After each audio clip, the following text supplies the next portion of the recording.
I'm simply saying that there is an incentive here. If legal immigrants, which if you look at the apportionment with and without illegals,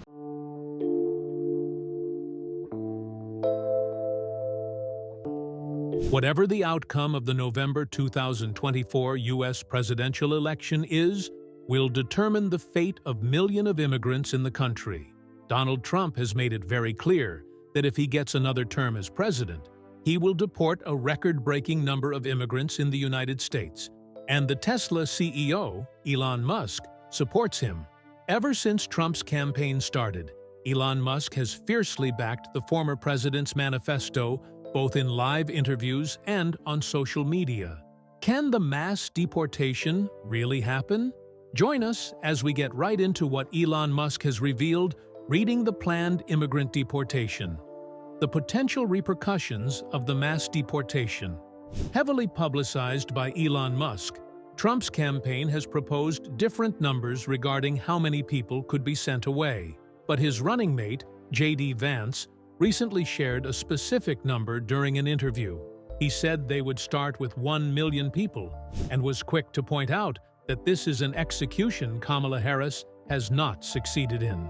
After the interview, the whole idea of mass deportation became a major part of Trump's campaign, with many signs at his rallies calling for immediate action on this issue. But even though this has become a big focus for Trump and his supporters, experts warn that there are many legal and practical problems that would make it really hard to deport such a large number of people. Immigration supporters have even pointed out that the impact of deportations would be very serious, leading to families being separated and raids happening in neighborhoods and workplaces all over the United States. But what are the actual legal issues involved? Recent data from the Department of Homeland Security and Pew Research shows that there are about 11 million undocumented immigrants living in the U.S. right now, a number that hasn't changed much since 2005. A lot of these people have been in the United States for a long time, with nearly 80% having lived in the country for over 10 years. Those who don't have legal status are entitled to due process, which means they should get a court hearing before they can be deported. The consequences of deportations go beyond just numbers. They literally affect real people and their lives. Families could be broken apart, and communities might feel the impact of increased raids. The statistics show that a large portion of undocumented immigrants have deep roots in the country, making the situation even more complicated. They have rights, including the chance to defend themselves in court before facing removal. If there were a sudden rise in deportations, it would create a serious demand for immigration courts, which are already dealing with a backlog of cases. This could lead to even more delays and complications in the system, making it harder for everyone involved. A lot of immigrants already living in the U.S. get caught up in the deportation process, not because they directly interact with Immigration and Customs Enforcement, commonly called ICE, agents, but rather through local police. Many big cities and counties have made laws that limit how much local police can work with ICE. The Trump campaign has promised to take steps against these so-called sanctuary cities, but the situation is complicated by the mix of different local, state, and federal laws. Kathleen Bush Joseph, who studies policies at the Migration Policy Institute in Washington, pointed out that if ICE and local officials work together, it would be a key part of any large-scale deportation effort. She explained that it's much simpler for ICE to pick someone up from jail if local police are on board, rather than having to search for them elsewhere. For example, in early August, the sheriffs in Broward and Palm Beach counties in Florida announced they wouldn't send their deputies to assist with any mass deportation efforts. Bush Joseph mentioned that there are many other local agencies that would also refuse to help with the deportation plan pushed by Trump. The mass deportation plans are also probably going to face a lot of legal pushback from groups focused on immigration and human rights. A decision made by the Supreme Court in 2022 has made it clear that courts can't stop immigration enforcement actions.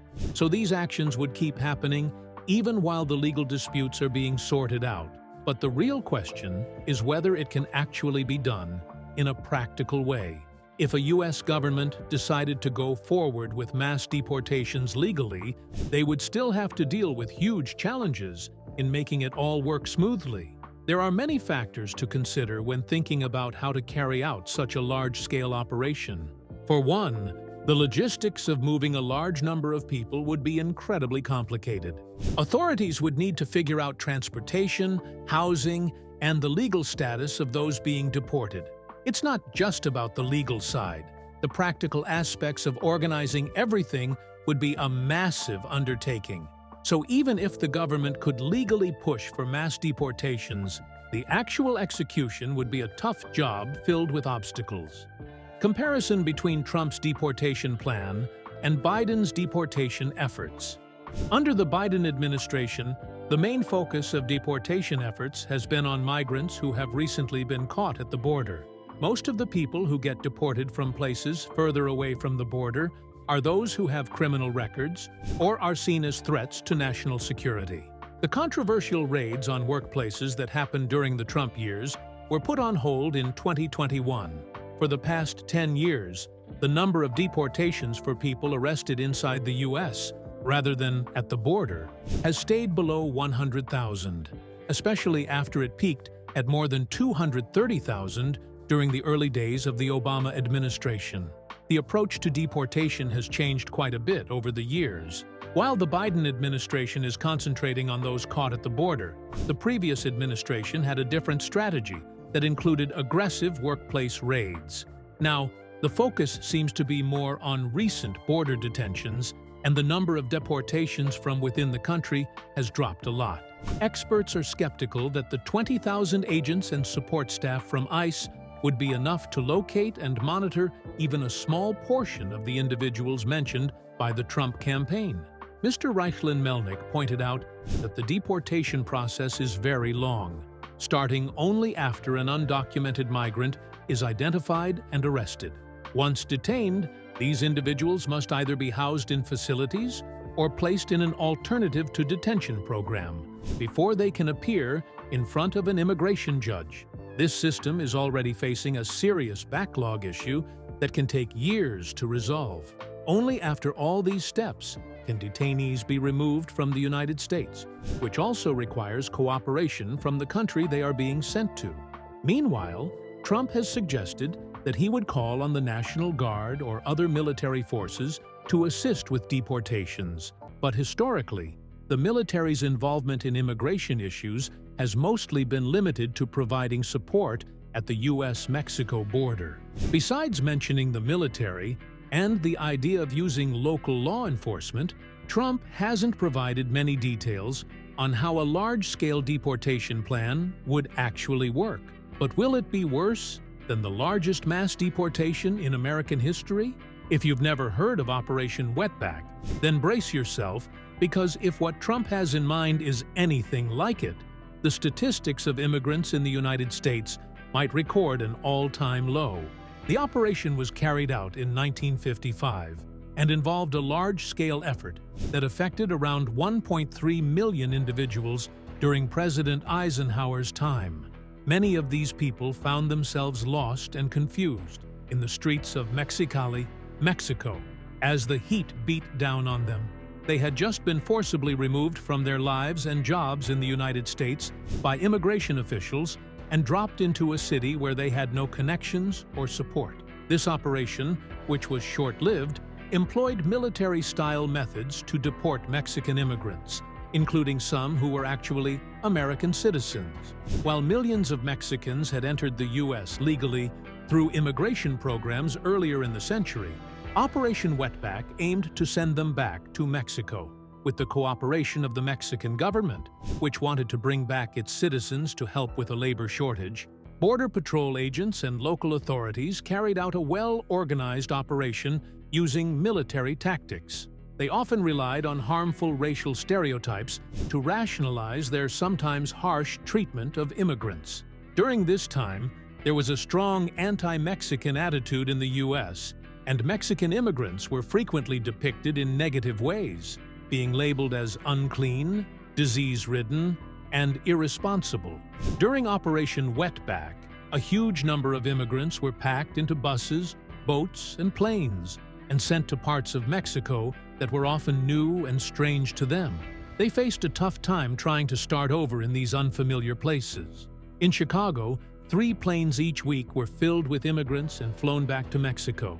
In Texas, a quarter of all the immigrants who were deported were put on boats, which some compared to slave ships. Sadly, many others suffered from heat stroke, illnesses, and other issues while they were being held.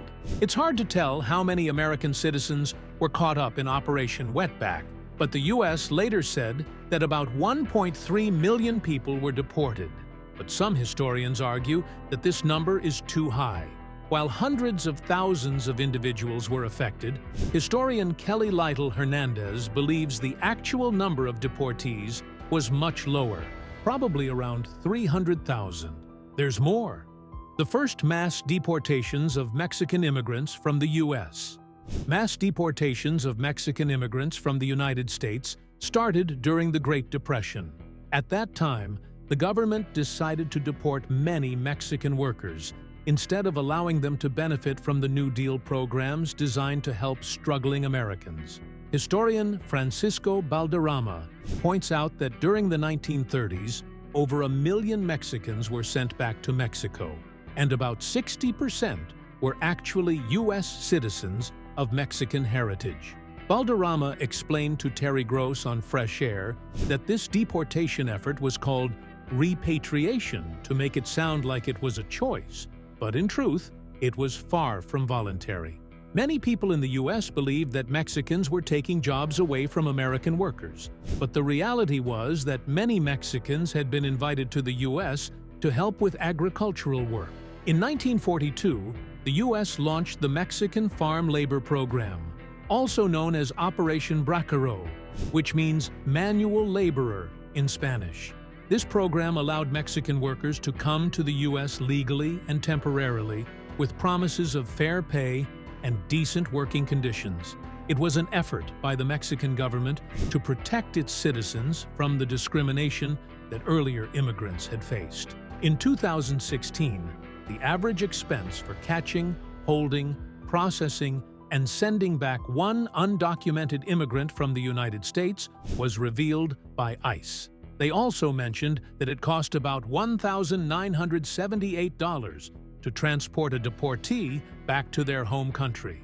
Since that time, these costs have increased, as noted by Sandweg, because the people migrating to the U.S. are coming from a broader range of countries. He pointed out that Americans are now seeing a larger flow of migrants from all over the globe, which makes deportation flights pricier and the planning for these operations more stressful. So, what would it actually cost to deport the millions of undocumented immigrants currently in the U.S.? In 2015, a study co-authored by Collins for the American Action Forum, a conservative think tank, estimated that arresting and removing all undocumented immigrants would require at least $100 billion and take around 20 years. More recent estimates from immigrant advocacy groups suggest the costs could be even higher. If the United States were to deport 1 million undocumented immigrants each year, the total cost of mass deportation could exceed $960 billion over more than 10 years, according to the American Immigration Council. These reports were based on the assumption that there are about 11 million undocumented immigrants in the country, with around 20% of them possibly choosing to leave voluntarily.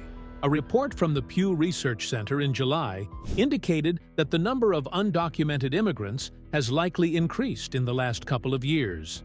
In 2023, the Department of Homeland Security set aside a budget for temporary detention centers made of soft materials along the border.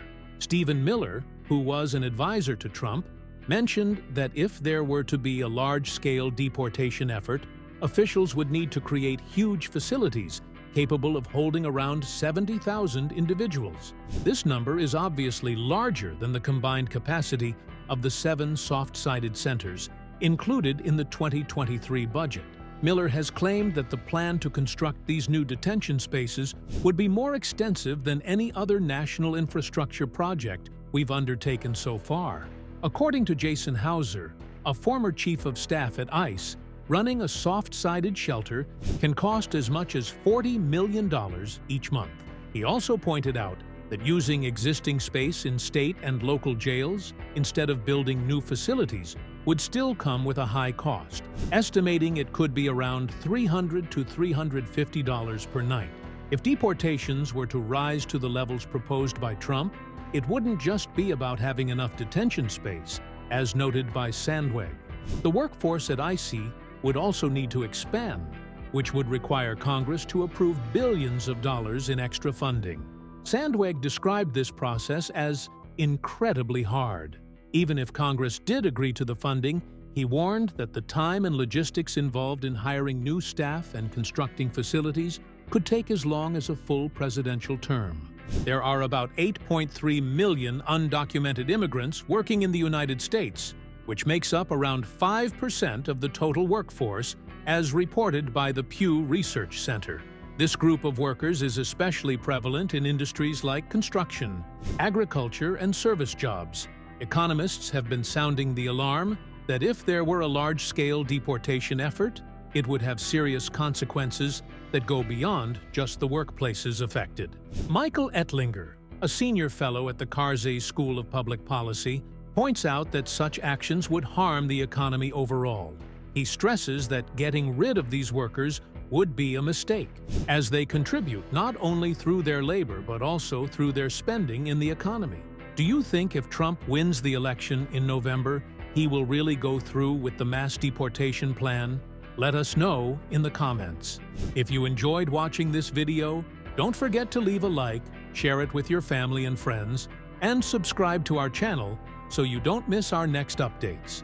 Also, click the next video on your screen to enjoy more exciting content.